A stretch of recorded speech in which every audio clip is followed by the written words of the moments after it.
Mi nombre es Karen González, soy abogada y notaria para los que se están incorporando. Hoy vamos a trabajar con la semana 9. Entonces, la semana pasada nosotros iniciamos trabajando con el tema del presupuesto. Sin embargo, tal y como se los indicaba la semana anterior, que esta semana pues vamos a continuar abordando el tema y las interioridades específicas del presupuesto. Para, pues con este tema pues quedaríamos concluido con el tema del presupuesto general de la nación. Esperando que hayan tenido oportunidad de ya ver previamente el video y que hayan también tenido oportunidad para darle lectura a la ley orgánica del presupuesto y su respectivo reglamento, ¿sí? Entonces, y esto con la finalidad de que se vayan agotando todas aquellas dudas. Muy bien, entonces vamos a dar inicio. Yo me voy a auxiliar de la presentación. Entonces vamos a compartirla ahora.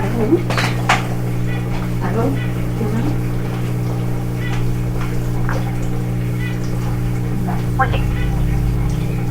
Entonces tenemos Derecho Financiero y Bancario, Presupuesto del Estado, semana 9. El objetivo: que el estudiante comprenda por qué el presupuesto general de la nación se considera una ley dinámica. Vamos a ver qué significa esto. Entonces vamos a iniciar a trabajar con la presentación y estamos hablando acá nosotros de los principios. Estos son los principios específicos del presupuesto general de la nación. Entonces, ¿cuáles son los principios del presupuesto? Tenemos el de universalidad, especialidad, no afectación de los recursos, equilibrio presupuestario, de procedencia, de anualidad, de transparencia y el principio de unidad. Entonces vamos a ver cada uno de ellos y vamos a tratar de ir como explicando, poniendo algún ejemplo para que nosotros podamos comprender realmente el tema de los principios. En esta presentación yo les adjunto acá una definición de cada principio. Y aquí establece el principio de equilibrio presupuestario. Es un principio general y durante su vigencia los ingresos son iguales. Ingresos no tributarios, ya vimos que son los ingresos no tributarios, ya vimos que son los ingresos tributarios. Contribuciones a la seguridad y prevención social, venta de bienes y servicios a la administración pública, rentas de propiedad, transferencias corrientes, endeudamiento público interno y endeudamiento público externo. De estos dos temas la semana pasada me enviaron alguna pregunta indicándome en qué consistía este endeudamiento público interno y endeudamiento público externo, pero este tema es un tema que nosotros vamos a abordar en las semanas que vienen adelante. Entonces vamos a ir avanzando este tema, pero para que no les quede la duda, por supuesto que el endeudamiento público interno es aquel que se da dentro del Estado, es decir, pueden ser aquellos préstamos que hacen las organizaciones o instituciones bancarias nacionales o entidades, pero de manera nacional, y el endeudamiento público externo es aquel que se genera fuera de nuestras fronteras. Y alguien me hacía una pregunta, pero ¿quién le presta a un Estado? Entonces existen organizaciones, está el Banco Mundial y existen organizaciones que siempre están como pendientes de prestarle a los Estados. Muy bien, tenemos el principio de procedencia. El presupuesto debe ser aprobado, sancionado y publicado. Y por supuesto que en Guatemala sí tenemos este efecto, ¿verdad? Anualidad. Es anual en nuestro caso, por lo que la Constitución exige su ejecución y su liquidación, y era lo que nosotros hablábamos, ¿sí? Entonces, ¿qué quiere decir esto? Que esto sí se da. Muy bien. Ok, vamos a ver, dice, por acá me dice que si puedo extender la presentación, pero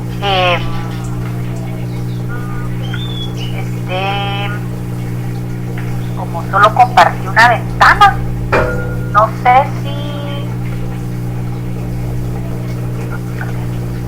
cómo lo estoy viendo, tal vez alguien me envía una foto para ver cómo se ve, porque no voy a continuar acá, está muy chiquitito. pero igual les voy a hacer llegar la presentación. Muy bien, pero tal vez si alguien me dice cómo se mira, porque yo no puedo ver. Principio de unidad.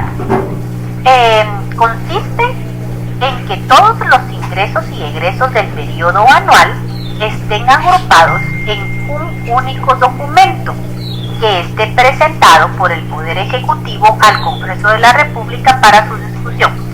¿Se recuerdan, jóvenes, que nosotros la semana pasada le dimos lectura a los artículos 237 y 238?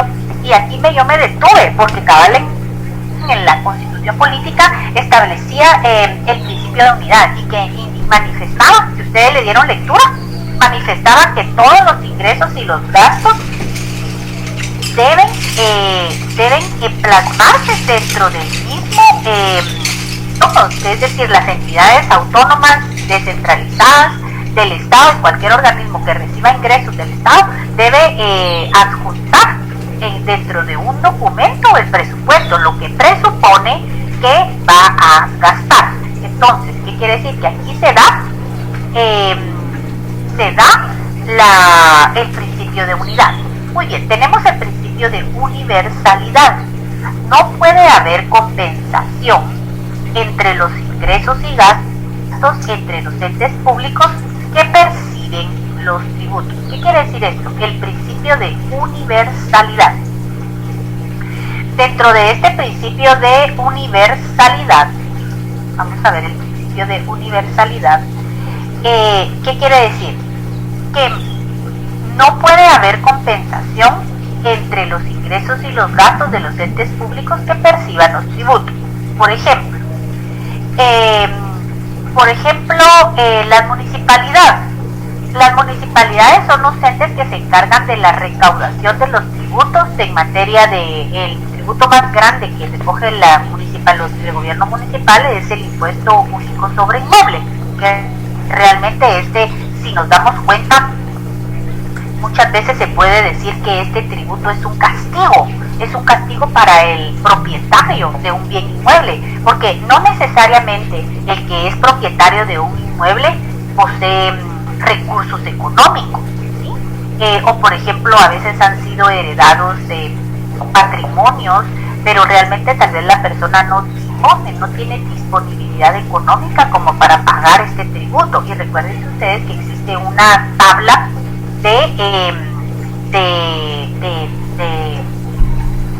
el pago del tributo. Entonces, en relación al valor, como nosotros pagamos el impuesto único sobre inmueble.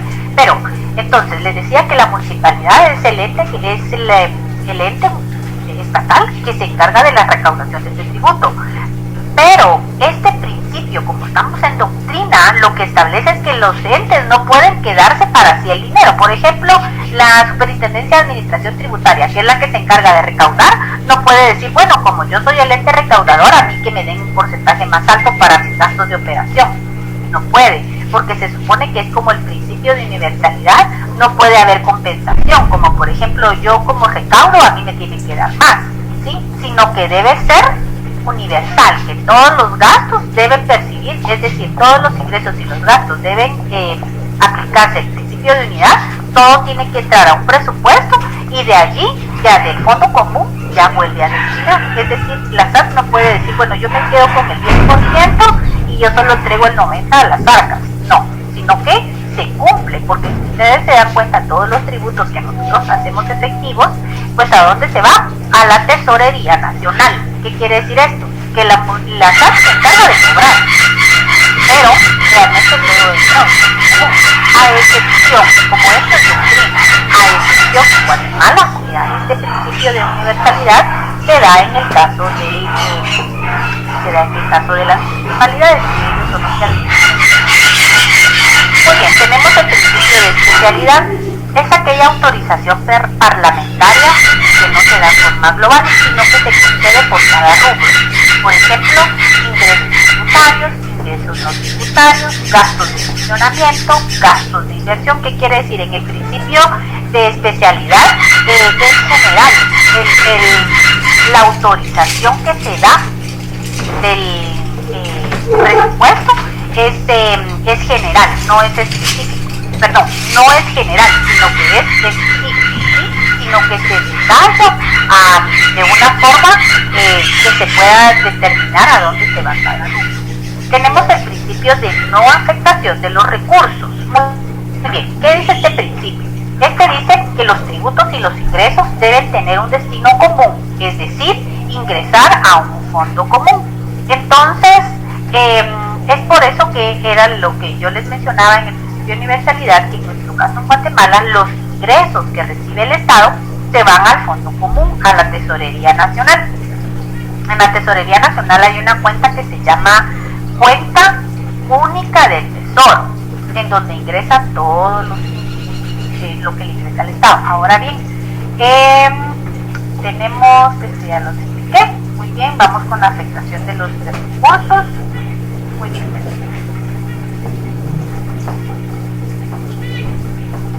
Muy bien, ahora vamos acá. Nosotros entramos al tema del momento presupuestario, que este es el que nosotros vamos a ir viendo cómo se desarrolla. Tenemos dentro de los momentos presupuestarios la presentación de anteproyectos, la presentación del proyecto, la ejecución del presupuesto, la evaluación y ejecución presupuestaria, la liquidación del presupuesto, pero no podemos siempre dejar por un lado, digamos, o dejar de mencionar al tema de la fiscalización, que es la que se encuentra siempre pendiente de que todas estas acciones o estos pasos se lleven a cabo como se ha autorizado. Vamos a ver la primera, y tenemos la presentación del proyecto. Se consolida en un solo documento. Muy bien, esto ya lo tenemos claro. Los diferentes proyectos, los tres organismos, ¿qué organismos? El organismo ejecutivo, legislativo y judicial, y sus entidades autónomas y descentralizadas. Básicamente, cuando nosotros hablamos, por ejemplo, de las entidades autónomas dentro de la Constitución, ¿se recuerdan ustedes que cuando ustedes vieron derecho administrativo, se recuerdan ustedes que vieron cómo es que nacen las entidades autónomas? Entonces hay unas que son constitucionales y otras que nacen a través de una norma ordinaria. Pero en la Constitución podemos mencionar, por ejemplo, a la Universidad de San Carlos de Guatemala, al gobierno municipal que se considera una entidad autónoma. Descentralizadas deben presentar ante el Ministerio de Finanzas Públicas según los plazos que se fijan en el reglamento de la Ley Orgánica del Presupuesto. Muy bien, entonces vamos a ver cuál es ese plazo. Según el plazo de la Ley Orgánica en el artículo 24, adjuntando sus planes operativos. ¿Qué quiere decir eso? Que las entidades que mencionadas anteriormente tendrán hasta el 15 de julio para presentar sus anteproyectos. ¿Y ante quién lo presentan? Ante el Ministerio de Finanzas Públicas. Ahora bien, ¿cómo es que se presentan estos anteproyectos? En primer lugar, estos anteproyectos deben ser diseñados de una manera en que se justifiquen los rubros en los que presuponen cómo lo van a gastar. ¿Sí? Muy bien. Tenemos la presentación del proyecto.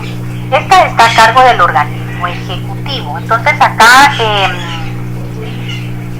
yo les indicaba, se recuerdan que está a cargo del organismo ejecutivo. Entonces aquí hay que tener mucho cuidado por eso.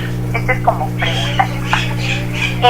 Está a cargo del organismo ejecutivo. Uno es, tienen que tener cuidado. En primer lugar, ¿quién presenta el anteproyecto? Muy bien, cada entidad. ¿En qué fecha? El 15 de julio. ¿Ante quién lo presenta? Ante el Ministerio de Finanzas Públicas. Ese es el anteproyecto. Ahora bien, vamos a ver la presentación del proyecto. Este está a cargo del organismo ejecutivo ante el Congreso de la República a más tardar el 2 de septiembre del año anterior al que se retirá. ¿Qué quiere decir eso? Que nosotros acá también tenemos plazo. ¿Por qué? Porque si ustedes se van al artículo 183, literal J, aquí establece e indica que no será antes de esta fecha. ¿Sí? Quiere decir, no será posterior a esta fecha. La fecha máxima es 2 de septiembre. Y este plazo, fíjense jóvenes, que está en la Constitución y también va van a encontrar ustedes el plazo en el reglamento del presupuesto general de la nación. Entonces, dentro del reglamento, si ustedes verifican, lo pueden encontrar en el artículo 23 de la Ley Orgánica del Presupuesto. Vamos a ver. Está mejor una llamada. Perfecto, gracias. Tenemos acá. Muy bien, entonces les decía yo que aquí pueden ver ustedes en el artículo 183, que es el fundamento constitucional, en donde le da autorización al presidente de la República de cuáles son sus facultades. Y también tenemos nosotros el fundamento del plazo en el artículo 23 de la Ley Orgánica del Presupuesto. Ahí nos establece el plazo para la presentación. Como ustedes ya le dieron lectura, el que en el Congreso se discute en 3 sesiones. ¿Se recuerdan que? Vamos a ver, ya. Fíjense que, perdón, jóvenes, es que me estaban hablando de expandir la presentación, pero yo solo tengo la opción acá, o sea, yo le consigné la opción de presentar solamente una ventana, no la pantalla completa. Quería leer, pero no tenga pena, yo les voy a hacer llegar esta presentación. Tenemos, en el Congreso se discute en 3 sesiones, en diferentes días, y no podrá votarse hasta estar totalmente discutido en la 3ª sesión. Hasta aquí estamos bien.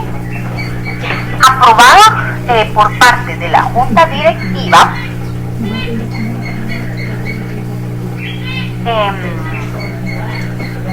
en el del Congreso de la República, en un plazo no mayor de 10 días, lo envía al Ejecutivo para su sanción y su promulgación. Aquí estamos bien. Se recuerdan que la semana pasada nosotros estábamos hablando acerca que la Junta Directiva no es la máxima autoridad del Congreso. El Congreso, su máxima autoridad, estaríamos hablando del Pleno del Congreso. Entonces, la Junta Directiva, en un plazo que no exceda de 10 días, lo envía al Ejecutivo para su sanción y promulgación. Ahora bien, no siempre se logran consensos para aprobar el presupuesto. ¿Y esto a qué se debe? ¿Se recuerdan, jóvenes, que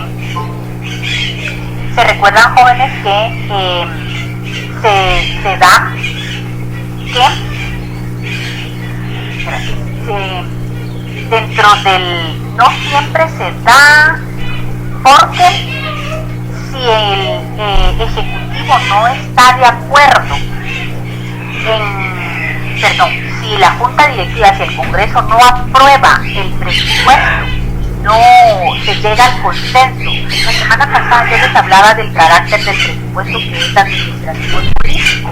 Entonces, cuando nosotros hablamos del carácter político, es que no logra el consenso, lamentablemente, en el Congreso, y fue lo que pasó para este periodo actualmente. Si no se aprueba, lo que sucede es que se rige el presupuesto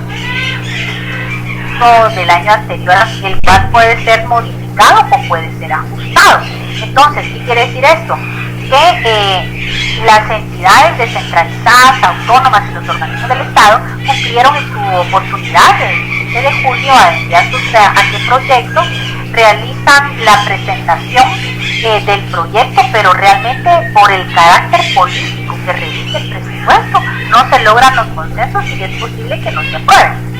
Ya teníamos nosotros, por ejemplo, que en el año 2019 se aprueba el presupuesto del año anterior. Con el año 2018 sí nosotros no tuvimos inconvenientes, con el año 2017, con el año 2016. Yo creo que el otro que tuvo problemas de no aprobación fue el año 2015, pero esto no es segura. Muy bien. Pero generalmente se aprueban cada anualmente un nuevo presupuesto. Muy bien, tenemos la ejecución del presupuesto. El organismo ejecutivo lo pondrá en vigencia mediante un acuerdo gubernativo. Toda transferencia o modificación deberán ser remitidas a la Dirección Técnica del Presupuesto dentro de los 10 días siguientes a su aprobación, debiéndose notificar al Congreso y a la Contraloría General de Cuentas. Muy bien. dentro de todas las acciones que se realizan dentro del presupuesto, recordemos que se debe informar a la Contraloría General de Cuentas, que es nuestra máxima entidad de fiscalización en relación a los ingresos o al manejo de fondos estatales. Entonces, por ejemplo, acá, dentro de toda transferencia o toda modificación que se pueda hacer dentro de los siguientes días, se debe notificar al Congreso y a la Contraloría General de Cuentas. Aquí estamos, vamos a ver la siguiente, la evaluación y ejecución presupuestaria.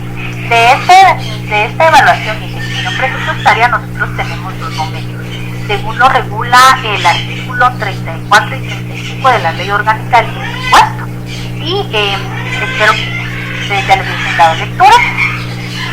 La medición de los resultados físicos y financieros. Tenemos un análisis de las recomendaciones. El Ministerio de Finanzas Públicas evalúa de manera interna la ejecución del presupuesto independiente de la Contraloría General de Cuentas y los organismos a disposición de la Universidad de San Carlos de Guatemala y de la Escuela Nacional Central de Agricultura. ¿Por qué? Porque estas dos son entidades autónomas que específicamente les dan esta facultad y que no se evaluará el Ministerio de Finanzas Públicas de manera interna la ejecución. ¿Por qué es que el Ministerio de Finanzas Públicas se evalúa de manera interna la ejecución? Porque dentro del Ministerio de Finanzas Públicas se manejan las políticas de seguimiento y cumplimiento del presupuesto y la evaluación presupuestaria. Entonces, porque es lo que sirve de base para el siguiente año. Recuerden ustedes que siempre dentro de la evaluación y ejecución presupuestaria se tienen que rendir informes posteriores, y esto lo hace el Ministerio de Finanzas Públicas, porque recuerden que que es el encargado de recibir los anteproyectos. Entonces, ellos evalúan de manera interna cómo se está ejecutando el presupuesto. Pero esta evaluación de esta ejecución no tiene nada que ver, ni hay dualidad de funciones con lo que hace la Contraloría General de Cuentas. Ahora bien, aquí dice que los organismos que tienen la excepción de que el Ministerio de Finanzas Públicas evalúe su ejecución presupuestaria son estos docentes: la Universidad de San Carlos de Guatemala y la Escuela de IELENCA.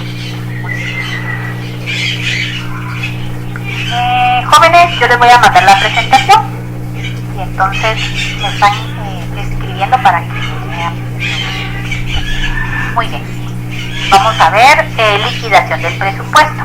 Las cuentas se cierran al 31 de diciembre de cada año, eso ya lo vimos.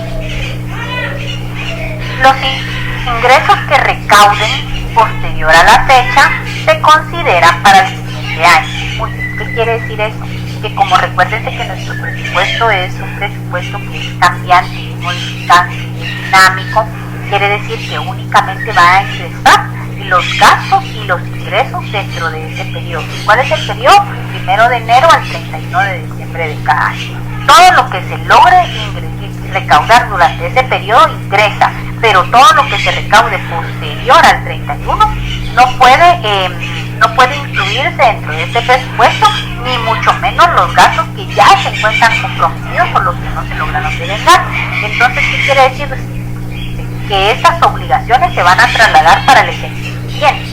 Ahora bien, aquí viene un tema muy importante, porque los saldos que permanecen en las cajas y en las dependencias del Estado hasta el 31 de diciembre se reintegran a la Tesorería Nacional, y ese es un problema para las entidades estatales, entidades de los organismos autónomas descentralizadas, porque se da mucho, esta ley tiene este inconveniente, porque tiene el manejo de estos fondos es muy importante, y tienen un cuidado especial las personas que tienen la autorización de la erogación del gasto, tienen mucha responsabilidad. Sin embargo, debido a que nuestra legislación es una legislación doctrinariamente que ha sido creada para asegurar que los fondos del Estado sean aplicados de la mejor manera y que se manejen de forma transparente.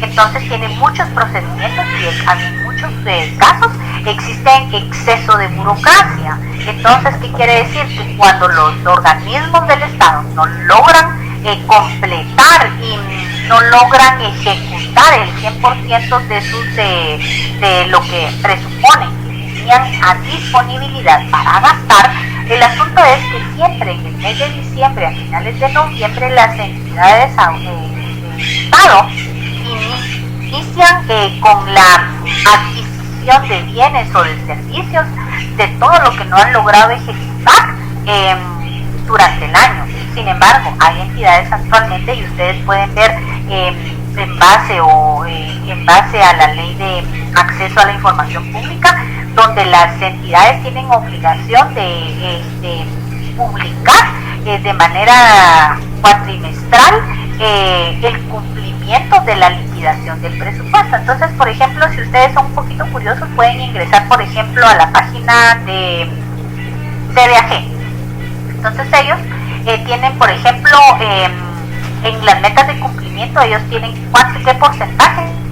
Si se meten ustedes a la página del área financiera, pueden ustedes ver qué porcentaje, o yo creo que lo miran desde el Ministerio de Finanzas Públicas, qué porcentaje ellos han ido gastando de su presupuesto. Entonces ellos ya tienen como un cumplimiento cuatrimestral para evitar que al finalizar el periodo cuando se liquide el presupuesto todavía tengan dinero que no han ejecutado. Y realmente el que no ejecuten, ese es un problema, porque se supone que el Estado de Guatemala está para darle cumplimiento a los fines. Por ejemplo, una entidad autónoma descentralizada, una entidad estatal solicita N cantidad de dinero para poder ejecutar y dar cumplimiento a los fines del Estado. Por ejemplo, el Ministerio de Salud. El Ministerio de Salud es una dependencia que se va a encargar de prever que se mantenga medicamento, instalaciones, salarios, etcétera. Y todo tiene un rubro. Sin embargo, ¿qué pasa si al finalizar este periodo ellos todavía tienen mucho dinero porque no lograron cumplir? Ellos tuvieron dentro de su presentación de proyecto, y ellos presentaron, por ejemplo, que ellos tenían un programa para vacunar, por ejemplo, presentación de vacunas, pero ellos no logran cumplir, y ellos no lograron comprar las vacunas y no lograron ejecutar ese proyecto. Entonces, al finalizar el periodo anual, cuando se va a liquidar, resulta que ellos tienen dinero. ¿Por qué? Porque no lograron comprar vacunas, porque no lograron cambiar máquinas, no lograron cambiar camillas. Entonces, ¿qué quiere decir? Que lo que existe ahí es una mala ejecución. Recuerden ustedes que en el Estado, como el Estado, el diseño del presupuesto es diferente. El Estado no está encargado de ahorrar. Digamos, su función no es ahorrar y decir, bueno, al final me dieron 100 millones, pero me ahorré 20. El Estado no está para ahorrar. El Estado está para dar cumplimiento, no para gastar, sino para darle cumplimiento a lo que él consideró que necesitaba. Por eso fue que pidió ese monto. El problema que tienen los estados, los órganos, que si ellos no ejecutan un porcentaje, entonces en el siguiente dicen, ¿verdad? Bueno, pero si realmente usted no gastó todo lo que pidió, entonces puede haber una reducción porcentual. Sí, existiera ese problema. El asunto es que los organismos estatales no están para ahorrar, sino ellos están para ejecutar, porque por eso pidieron ese monto, ese dinero. Entonces, ¿qué quiere decir? Que todos los saldos que permanecen en las cajas de las dependencias para cada 31 de diciembre, estas se reintegran nuevamente a la Tesorería Nacional, ¿sí? Se van al Fondo Común. Entonces, ¿qué quiere decir esto? Que ellos ya para el siguiente año tienen comprometidos rubros que realmente competían al año anterior. Entonces es un tema muy sensible que se da dentro de la liquidación del presupuesto. Tenemos también nosotros el tema de la fiscalización. Como es sabido, la Contraloría General de Cuentas tiene los mismos poderes limitados de la fiscalización. Muy bien. Tenemos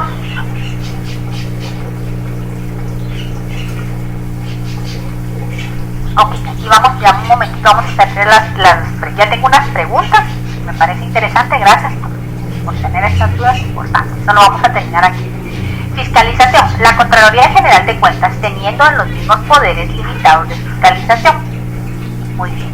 Las principales funciones contraloras y de fiscalización pertenecen al Tribunal de Cuentas como un órgano de fiscalización con carácter independiente. Las entidades descentralizadas y autónomas deben presentar al organismo legislativo en la misma forma y época la liquidación correspondiente satisfaciendo el principio de unidad. ¿Qué quiere decir eso?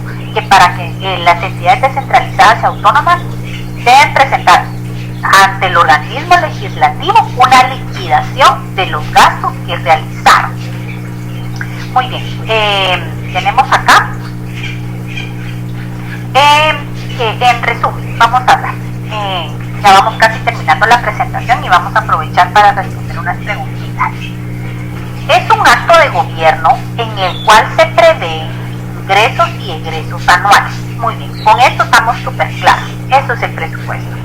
Posteriormente tenemos una captación de ingresos y estimación de egresos. Por eso se llama presupuesto, porque el Estado presupone cuánto va a ingresar y cuánto va a erogar. Ahora bien, esta semana pues yo les compartí una noticia que era de índole presupuestaria tributaria y quedó perfecto, digamos, la noticia lamentablemente es lo que estamos viviendo, porque como existe una captación de ingresos y una estimación de ingresos, según si ustedes tuvieron a bien darle lectura, que fue precisamente los que emitieron su opinión, es el ministro de Finanzas Públicas y el superintendente de la Administración Tributaria, en donde establecen que existen, que si bien es cierto se ha reducido la carga tributaria este año debido al COVID, que era lo que precisamente nosotros hablamos la semana pasada. Yo les explicaba a ustedes que cuando el Estado está realizando su proyección de presupuesto, ellos estiman, ellos realmente el presupuesto no es más que una estimación, ellos estiman cuánto van a ingresar y cuánto van a erogar. Es por eso que le preguntan a cada organismo cuánto consideran que van a erogar. Entonces, resulta que como el presupuesto es una estimación de ingresos y egresos, ¿qué pasa con la estimación que nosotros ya estamos próximos a empezar a trabajar el siguiente año? Porque nosotros tenemos inconvenientes con nuestra recaudación tributaria. Pero lo que ellos indicaban era el Ministerio de Finanzas Públicas y el Superintendente de Administración Tributaria manifestaban que, si bien es cierto, en estos prácticamente marzo, abril y mayo, prácticamente casi 2 meses, jóvenes, ya solo faltan 6 días para que se cumplan los 2 meses y realmente hasta ahorita estamos viendo en un porcentaje mínimo la activación económica del Estado. Por supuesto, yo no estoy de acuerdo, no me vayan a malinterpretar, en que necesitamos activar la economía porque es un riesgo para la salud del ser humano, como lo han dicho otros presidentes de estados, donde de qué nos sirve tener una economía fuerte si no tenemos salud, nuestras personas se mueren. No, sino que desde el punto eminentemente económico, como nosotros no tenemos activada la economía, no hay movimiento de capital. La gente, pues nosotros estamos dentro de nuestras casas, tratando de no salir, evitando que nuestros adultos estén en la calle, tratando de evitar el contacto a su mínima expresión con personas que no conocemos, ¿sí? Entonces, y siempre con nuestras medidas de higiene y de seguridad y todo lo que ustedes ya saben. Muy bien, ¿qué quiere decir esto? Que entonces, como nosotros hemos acatado instrucciones por nuestra propia seguridad y la de nuestra familia, hemos evitado hacer compras. En primer lugar, por seguridad. Puede ser varios aspectos, por supuesto, por seguridad, por economía, por tiempo, por todos los aspectos que podamos decir. ¿A qué quiero llegar yo? Que nosotros no estamos comprando, no estamos gastando como generalmente lo hemos hecho, ¿sí? Entonces, en las redes sociales ustedes pueden ver muchos anuncios de productos de higiene, que son los que están ahorita teniendo como un poquito más de mercado, que frente a anuncios que ustedes pueden ver, por ejemplo, ropa en línea ahorita no es importante. Sin sin embargo son mercados que se han quedado sin movimiento. Entonces, ¿qué quiere decir? Que al momento de que nosotros no realicemos ese acto de compra-venta, nosotros no estamos inyectando ingresos al consumo, ingresos al valor agregado. Y sobre todo ellos tocaban un punto muy importante y ellos manifestaban que también tuvieron una reducción en el impuesto del IDP. Recuérdense que la gasolina ha bajado, ¿sí? Y entonces alguien el mes pasado tenía una flamante idea de si le subía el impuesto del IDP. No queremos más impuestos, lo que queremos es una buena recaudación tributaria, realmente que exista una recaudación tributaria como tal y que no solo soportemos la recaudación tributaria, y que sea la más grande, la fuente más grande, que sea el valor agregado. Yo también leí una noticia económica, pero no los quiero abordar yo con información económica, de una personalidad de Rusia que fue muy fuerte, y en Europa fue muy fuerte los comentarios que ella hizo, manifestando de que por qué los ricos se han empeñado en no pagar tributos en esta pandemia, y donde están pagando los tributos son los pobres. Entonces, en Europa fue una conferencia que causó un impacto. Sin embargo, ellos, para no darle más espacio a ese tipo de comentarios, ellos no publicaron, no salió en los titulares. Sin embargo, sí, en las noticias económicas fue un impacto muy fuerte, donde ella dice: no entiendo por qué los ricos se empeñan en no contribuir con los tributos en esta época de pandemia. Ellos están viendo que no pagan, que se les exonera, que se les quita. Sin embargo, ya como ustedes ya lo han visto en derecho tributario, yo en algunas ocasiones lo he mencionado, lo que soporta la carga tributaria en nuestro estado es el impuesto al consumo. El IVA es lo que nosotros, contrario a los estados desarrollados, que es el impuesto a las ganancias. Tenemos que la vigencia es anual y se liquida, y tenemos que es fiscalizado por la Contraloría General de Cuentas. Aquí yo les ingresé una foto, que este es el presupuesto que está diseñado para este año, que está autorizado para este año, y si nos damos cuenta, nosotros disponemos de una cantidad de 91.900 millones para operar. Pero miren, jóvenes, era lo que yo les decía la semana anterior, que el presupuesto únicamente logró recaudar de productos de presupuesto en asuntos tributarios el 77.6% de los ingresos corrientes, y necesitamos endeudarnos en un 22.4% a través del endeudamiento interno y externo. Ahora bien, yo recibí una pregunta por acá de este lado, y me manifestaba, por ejemplo, vamos a ver aquí, que aquí sería el momento. Por ejemplo, aquí me preguntan si en este año se va a recaudar la meta de recaudación fiscal y eso afectará. Pues fíjese que lo que yo leí acerca de lo que manifestaba el actual superintendente de administración tributaria, que acaba de ser nombrado, manifiesta que debido a la pandemia nosotros los guatemaltecos hemos dejado de consumir y ha disminuido el ingreso al consumo y al impuesto del IDP. Sin embargo, él manifestaba que con esta inyección que está haciendo el Ministerio de Economía, por medio del Ministerio de Trabajo, donde los patronos han realizado una solicitud de suspensión de contrato laboral, y esta, cuando una vez que ha sido autorizada, se traslada el expediente al Ministerio de Economía, entonces los trabajadores van a poder recibir ese ingreso, que está aproximadamente de 75 quetzales diarios.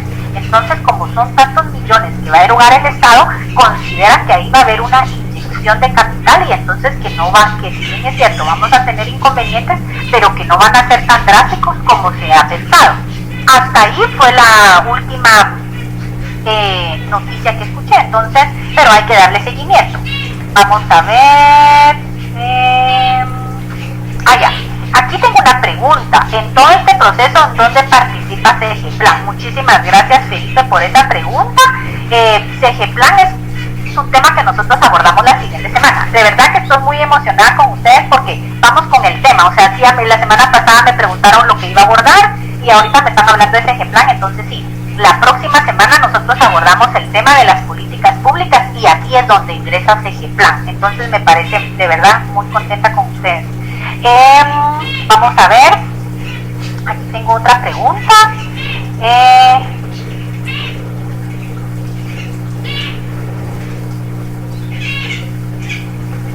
Muy bien, aquí tengo un comentario de Guillermo y lamentablemente, sí, digamos, esto es un inconveniente que ha presentado el tema del COVID, porque realmente pues se nos ha dado soluciones como pueblo, en donde se nos manifiesta que va a haber una como exoneración o como una ayuda de los servicios básicos, pero honestamente, realmente, personalmente, yo no he visto esa ayuda por ningún lado. ¿Qué quiere decir? Que los gastos subieron, ¿sí? Que los gastos se elevaron, el consumo se elevó. Está bien que nos cobren el consumo en los servicios básicos, está perfecto, pero que nos lo cobren a una tasa donde esté la tasa, la de la luz, se me fue el nombre, por los minutos que ya se me van a acabar. ¿Alguien que me puede decir?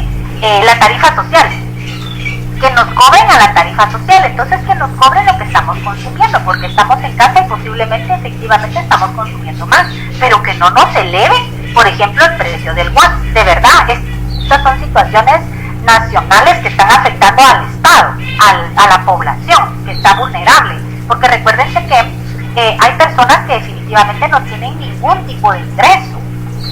Entonces estas soluciones sí han sido un poco inconvenientes para nosotros. Muy bien, otra pregunta. Ok, sí, todo lo que no se ejecuta, todo llega al fondo común, y en el fondo común es un fondo que se predispone para darle cumplimiento. Se recuerdan que nosotros como Estado tenemos obligación de mantener siempre el pago de la deuda interna y externa, pero Juan Carlos, sí, el tema del fondo común vamos a abordarlo específicamente cuando lleguemos al tema de la deuda interna y de la deuda externa. Muy bien, jóvenes, yo les agradezco de verdad sus preguntas muy oportunas, muy puntuales. Al final yo les tengo aquí la presentación de las